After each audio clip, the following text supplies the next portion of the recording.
we can come back to Dr.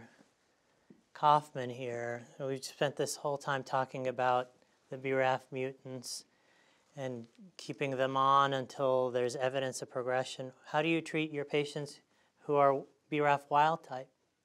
Yeah, so again, I think we have to individualize these patients. So we look at their performance status. We see if they have CNS disease. These are things that would probably inform where we go. In general, if they're not eligible for a clinical trial, we would certainly start with immunotherapy.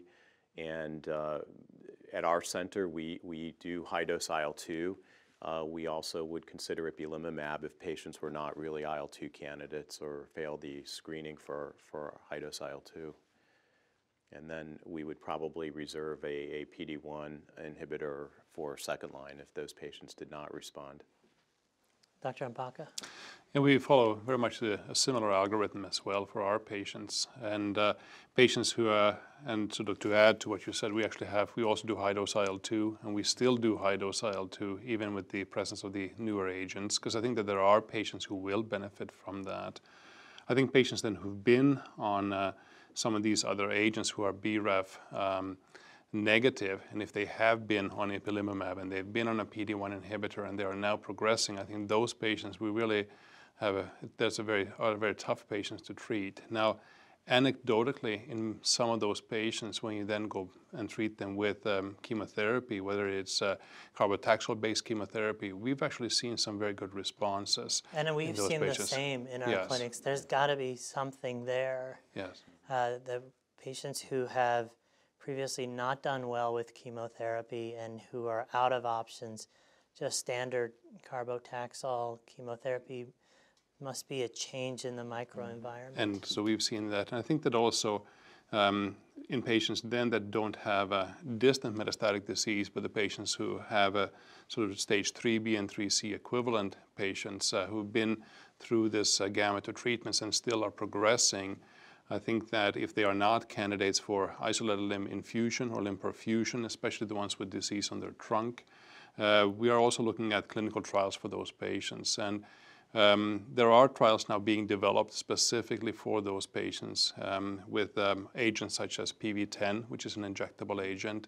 And I think that this will, as we progress in our treatment of patients with melanoma, there will be patients who will fall into those categories. And I think that we need to be forward-thinking and also plan for those patients down the line to have new treatments and new trials for them. Agreed. I have this feeling that we're getting into a time where these immunotherapies are changing how the patients respond to the next therapy. For example, we've really never used radiation in the metastatic setting, but the idea of the abscopal effect and this idea that chemotherapy is now possibly working better, and these local therapies that may induce a tumor lysis and secrete tumor antigen and restart the immune system.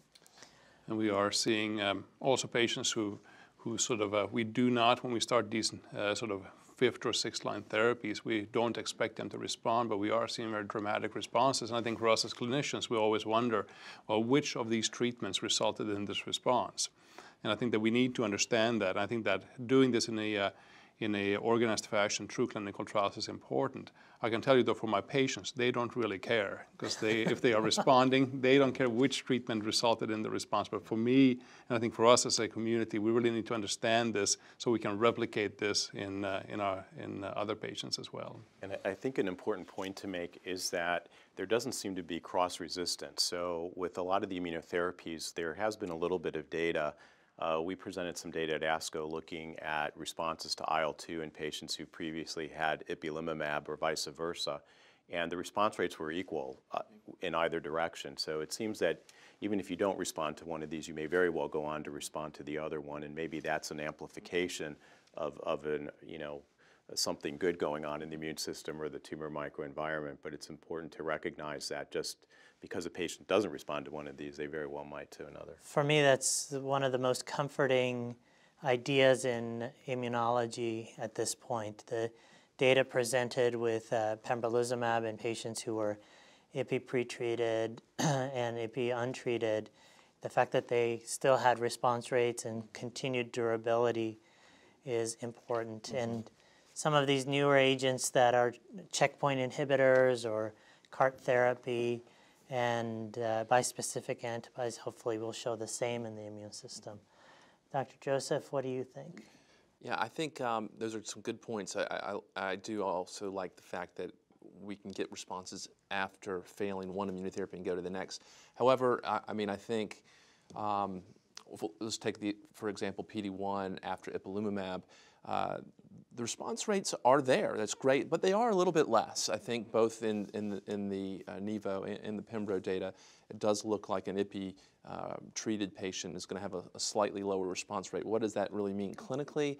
I don't know. Is that because of the drug sequenced or some other factors? Right. You have presented some data about how patients respond and what the prognostic factors are. Can you elaborate? Sure. We've together with Merck and looked at retrospectively the pembrolizumab data with 411 patients and tried to find clinical variables that would most likely associate with benefit. And the hypothesis that I had, and I think probably most of us at the table would agree with this, although we never had any data on this until maybe now, is patients with the bulky tumors, large volume of disease, probably are not going to do as well. And so we quantified a baseline tumor size in every patient and found out that that was the #1 independent prognostic factor, both for survival as well as for response.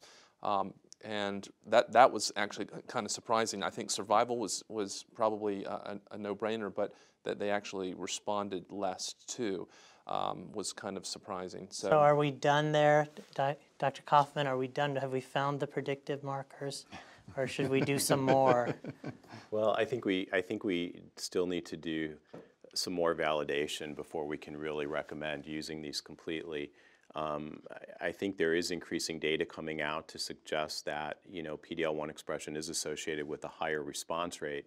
But I think the corollary is that even though the response may be lower in the PD-L1 negative, there are still some patients who will respond.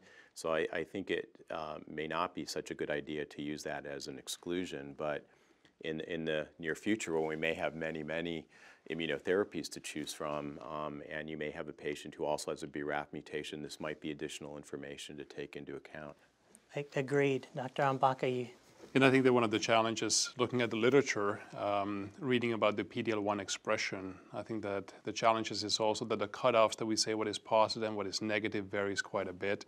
The antibody that's being used for it varies as well. So really, I think that there needs to be a more emphasis on standardizing these and really trying to look at these specimens in a standard fashion so we can then truly see how these expressions may potentially correlate with the response. The other thing also I think that is happening as well with many of these, especially PD-1 inhibitors, I think we're learning more also that the location of your tumor may also influence your ability to respond. There is some data that sort of has been presented, at least in abstract format, indicating that if you have metastases to the liver only, the response to PD-1 is actually quite low. Whereas if you have liver and lung metastases, the response both in the lung and the liver is substantially greater compared to if you have liver alone. I think this is something new that we would never have thought, that having metastatic disease in 2 different sites may actually improve your response rates. I think that we need to learn more about this and understand really the immunology behind that. I find it so interesting that whereas in the past our ideas have been, let's find the drug that works and move forward. Now it's, we found the drug that works. Why does it work? And how can we figure out why this drug works and the others don't?